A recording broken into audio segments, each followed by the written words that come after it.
ಆತ್ಮೀಯ ವೀಕ್ಷಕರೆಲ್ಲರಿಗೂ ನಮಸ್ಕಾರಗಳು. ಈ ವಿಡಿಯೋದಲ್ಲಿ ನಾನು 10ನೇ ತರಗತಿಯ ಸಮಾಜ ವಿಜ್ಞಾನ ವಿಷಯದ ಇತಿಹಾಸ ವಿಭಾಗದ ಅಧ್ಯಾಯ 1 ಭಾರತಕ್ಕೆ ಯುರೋಪಿಯನ್ನರ ಆಗಮನ ಈ ಪಾಠದಲ್ಲಿ ಬರುವಂತಹ ಬಹು ನಿರೀಕ್ಷಿತ 1 ಅಂಕದ ಪ್ರಶ್ನೆಗಳ ಬಗ್ಗೆ ಚರ್ಚಿಸಲಿದ್ದೇನೆ.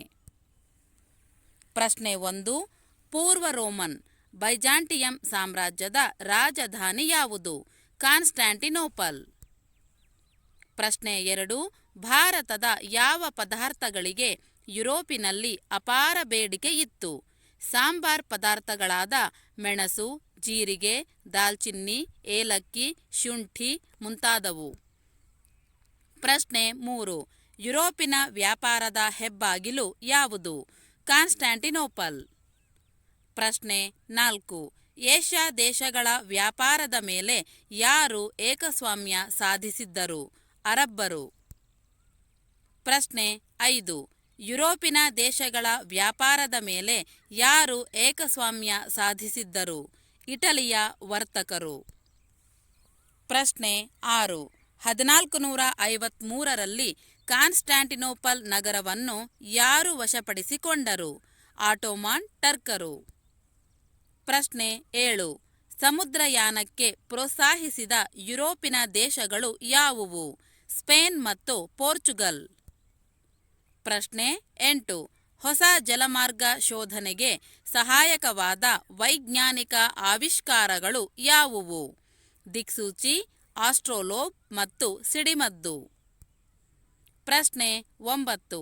ಭಾರತ ಹಾಗೂ ಯುರೋಪ್ ನಡುವೆ ಹೊಸ ಜಲಮಾರ್ಗವನ್ನು ಕಂಡುಹಿಡಿದವನು ಯಾರು? ವಾಸ್ಕೋ ಡ ಗಾಮ. ಪ್ರಶ್ನೆ 10. ಪೋರ್ಚುಗಲ್ ನಾವಿಕ ವಾಸ್ಕೋ ಡ ಗಾಮ ಭಾರತ ತಲುಪಿದ್ದು ಯಾವಾಗ? 1498ರಲ್ಲಿ. ಪ್ರಶ್ನೆ 11. 1498ರಲ್ಲಿ ವಾಸ್ಕೋ ಡ ಗಾಮ ಭಾರತದ ಯಾವ ಸ್ಥಳಕ್ಕೆ ಬಂದು ತಲುಪಿದ? ಭಾರತದ ಪಶ್ಚಿಮ ಕರಾವಳಿ ತೀರದ ಕಲ್ಲಿಕೋಟೆ ಸಮೀಪದ ಕಾಪ್ಪಡ್. ಪ್ರಶ್ನೆ 12. ಭಾರತದೊಂದಿಗೆ ಮರು ವ್ಯಾಪಾರ ಸಂಬಂಧವನ್ನು ಸ್ಥಾಪಿಸಿದ ಯುರೋಪಿಯನ್ನರು ಯಾರು? ಪೋರ್ಚುಗೀಸರು. ಪ್ರಶ್ನೆ 13. ಜಲಮಾರ್ಗದ ಮೂಲಕ ವ್ಯಾಪಾರಕ್ಕಾಗಿ ಭಾರತಕ್ಕೆ ಬಂದ ಮೊಟ್ಟ ಮೊದಲ ಯುರೋಪಿಯನ್ನರು ಯಾರು? ಪೋರ್ಚುಗೀಸರು. ಪ್ರಶ್ನೆ 14. ಪೋರ್ಚುಗೀಸರ ಮೊಟ್ಟ ಮೊದಲ ವೈಸ್ರಾಯ್ ಯಾರು? Francisco de Almeida. ಪ್ರಶ್ನೆ 15. ನೀಲಿ ನೀರಿನ ನೀತಿ ಎಂದರೇನು? ಭೂಮಿಯ ಮೇಲಿನ ಅಧಿಪತ್ಯಕ್ಕೆ ಬದಲು ಸಮುದ್ರದ ಮೇಲಿನ ಏಕಸ್ವಾಮ್ಯಕ್ಕಾಗಿ ನೌಕಾಶಕ್ತಿಯನ್ನು ಬಲಪಡಿಸುವ ನೀತಿಯನ್ನು ನೀಲಿ ನೀರಿನ ನೀತಿ ಎನ್ನುವರು. ಪ್ರಶ್ನೆ 16. ನೀಲಿ ನೀರಿನ ನೀತಿಯನ್ನು ಜಾರಿಗೆ ತಂದವರು ಯಾರು? Francisco de Almeida. ಪ್ರಶ್ನೆ 17. ಭಾರತದಲ್ಲಿ ಪೋರ್ಚುಗೀಸ್ ಸಾಮ್ರಾಜ್ಯದ ನಿಜವಾದ ಸ್ಥಾಪಕ ಯಾರು? Alfonso de Albuquerque.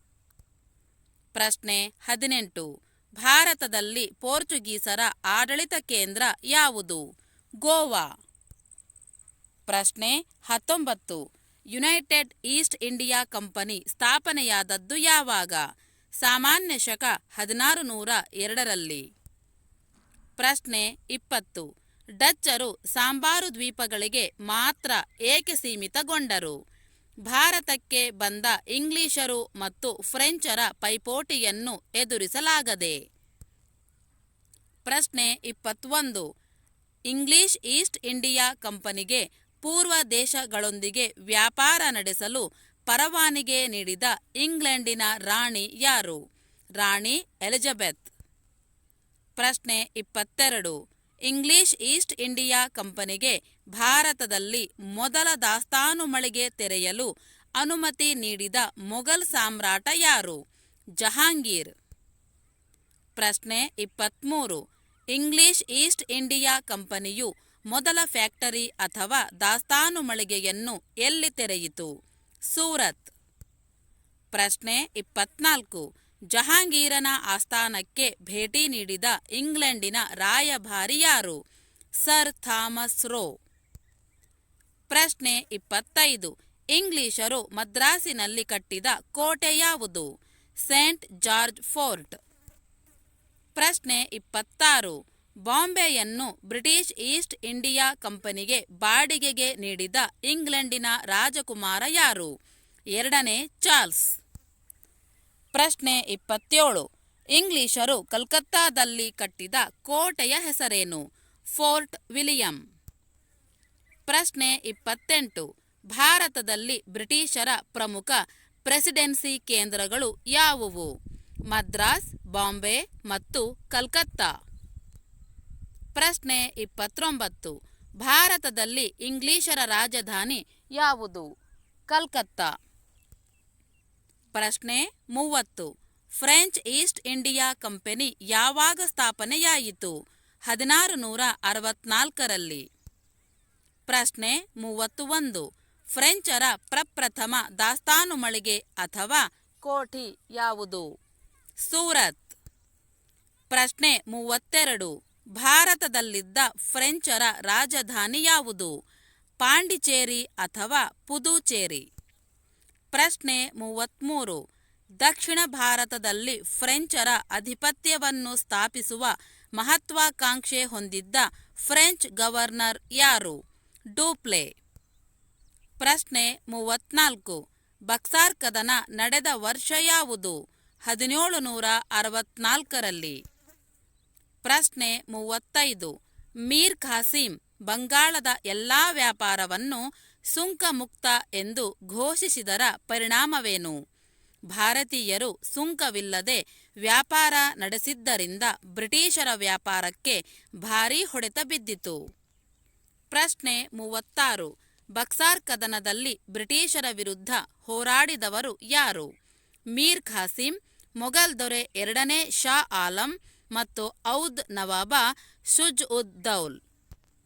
ಪ್ರಶ್ನೆ 37. ಬಕ್ಸಾರ್ ಕದನದಲ್ಲಿ ಬ್ರಿಟಿಷರ ಸೇನೆಯ ನೇತೃತ್ವ ವಹಿಸಿದವರು ಯಾರು? Hectare Munro. ಪ್ರಶ್ನೆ 38. ಈಸ್ಟ್ ಇಂಡಿಯಾ ಕಂಪನಿಗೆ ಬಂಗಾಳದ ಮೇಲಿನ ದಿವಾನಿ ಹಕ್ಕನ್ನು ನೀಡಿದವರು ಯಾರು? 2ನೇ ಶಾ ಆಲಂ. ಪ್ರಶ್ನೆ 39. ದಿವಾನಿ ಹಕ್ಕು ಎಂದರೇನು? ಭೂಕಂದಾಯ ವಸೂಲಿ ಮಾಡುವ ಹಕ್ಕು. ಪ್ರಶ್ನೆ 40. ಬಂಗಾಳದಲ್ಲಿ ದ್ವಿಪ್ರಭುತ್ವ ಪದ್ಧತಿಯನ್ನು ಜಾರಿಗೆ ತಂದವರು ಯಾರು? Robert Clive. ಪ್ರಶ್ನೆ 41. ಬಂಗಾಳದಲ್ಲಿ ದ್ವಿಪ್ರಭುತ್ವ ಪದ್ಧತಿ ಜಾರಿಗೆ ಬಂದದ್ದು ಯಾವಾಗ? 1765ರಲ್ಲಿ. ಪ್ರಶ್ನೆ 42. ಭಾರತವನ್ನು ತೊರೆದ ಕೊನೆಯ ಯುರೋಪಿಯನ್ನರು ಯಾರು? ಪೋರ್ಚುಗೀಸರು. ಧನ್ಯವಾದಗಳು.